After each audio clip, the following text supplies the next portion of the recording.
Assalamu alaikum viewers and welcome back to my channel Study Law with Bushra.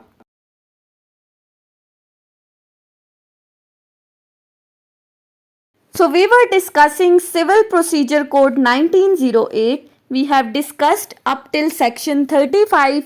In this video we are going to discuss the topic of execution in general.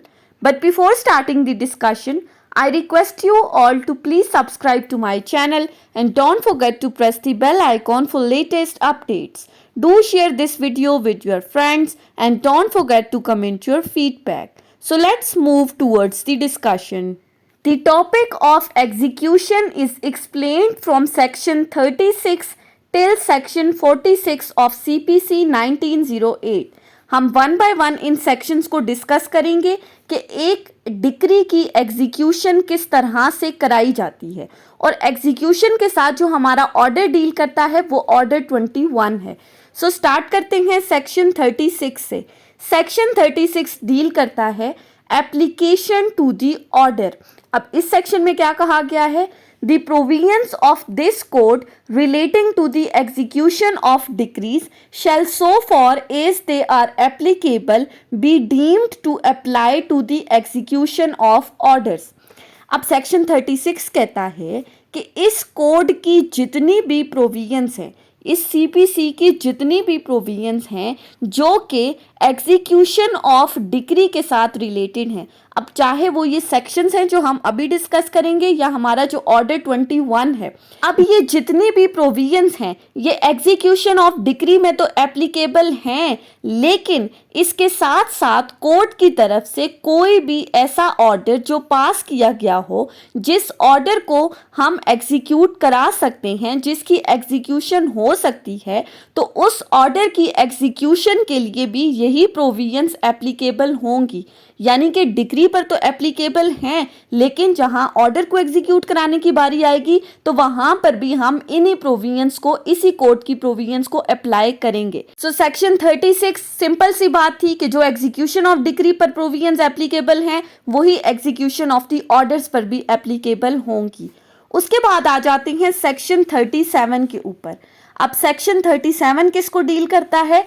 Section 37 कहता है definition of the court which passed the decree. अब उस court को define किया गया है जो decree pass करती है.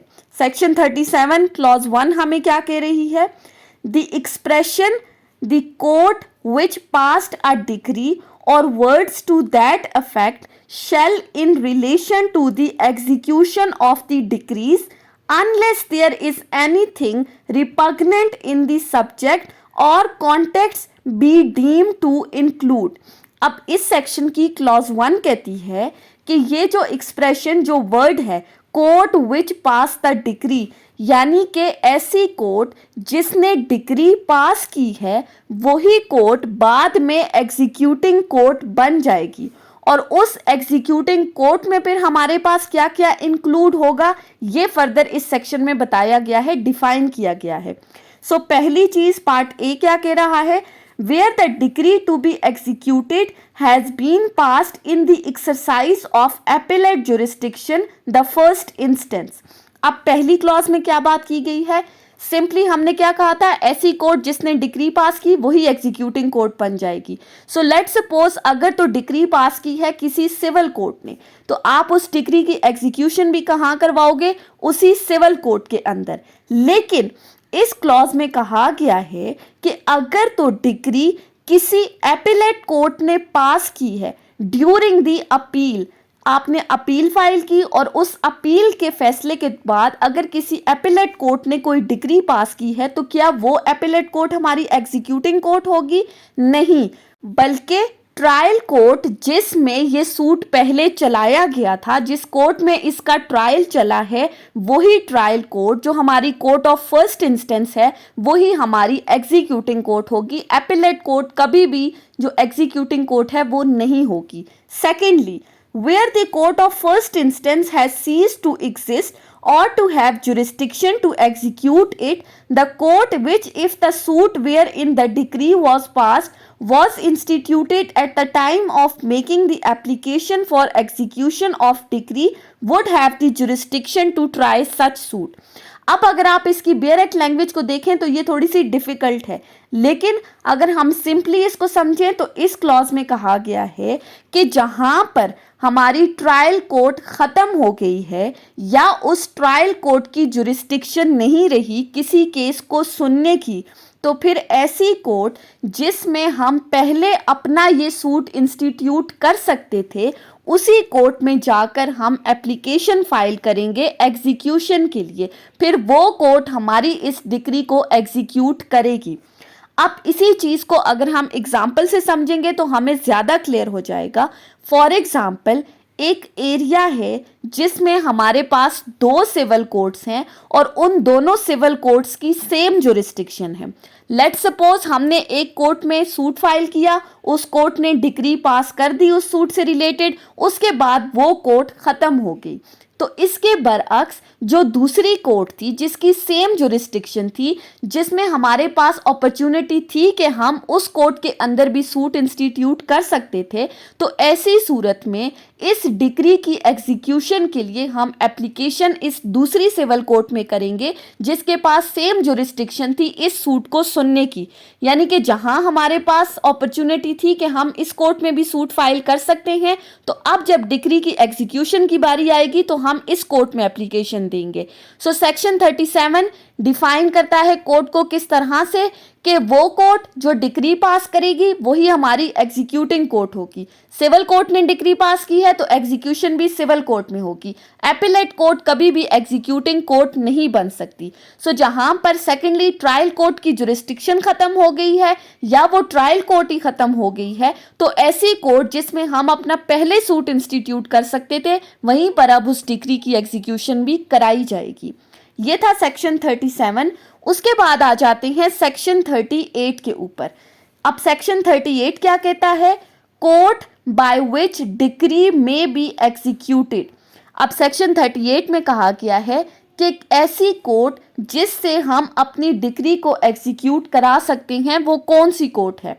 सेक्शन 38 सिंपल सी बात करता है, अ decree may be executed either by the court which passed it or by the court to which it is sent for execution। इस सेक्शन के अंदर 2 बातें कही गई हैं कि ऐसी कोर्ट जिसने डिक्री पास की है वही कोर्ट हमारी उस डिक्री को एग्जीक्यूट कर सकती है, लेकिन secondly to by the court to which it is sent for execution, या ऐसी कोर्ट जिसको एग्जीक्यूशन कराने के लिए कोई डिक्री भेजी गई है।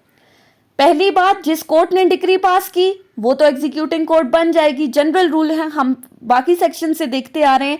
दूसरी बात कही गई है, या फिर जिस कोर्ट ने किसी दूसरी अदालत को डिक्री भेज दी हो एग्जीक्यूशन के लिए। अब वो किन सिचुएशंस में हो सकता है जब डिक्री सेंड कर दी जाती है एग्जीक्यूशन के लिए? लेट्स सपोज कि अगर डिफेंडेंट जो है वो किसी और एरिया में रह रहा है, रिजाइड कर रहा है, या जहां पर उस डिफेंडेंट की कोई भी इमूवेबल प्रॉपर्टी सिचुएटेड है, तो ऐसी सूरत में वही कोर्ट इस डिक्री की एग्जीक्यूशन कराएगी जहां पर डिफेंडेंट रह रहा है या जहां पर उसकी इमूवेबल प्रॉपर्टी है।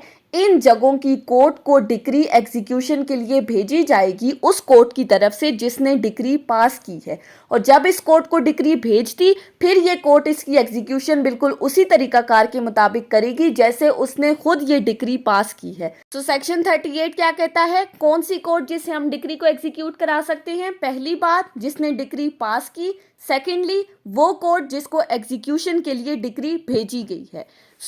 ये थी हमारी आज की डिस्कशन। सेक्शन 36 से सेक्शन 38 तक हमने डिस्कस किया कि in general execution of the decree क्या है। नेक्स्ट वीडियो में हम सेक्शन 39 को डिस्कस करेंगे इंशाल्लाह। So that was all about today's lecture. I hope कि आपको ये लेक्चर समझ में आया होगा अगर आपने इस वीडियो को अटेंटिवली सुना है तो। अगर आपको ये वीडियो अच्छी लगी है तो इस वीडियो को लाइक करें, कॉमेंट करें और चैनल को ज़रूर सब्सक्राइब करें। Thank you so much for watching this video. Till then, अल्लाह हाफिज़।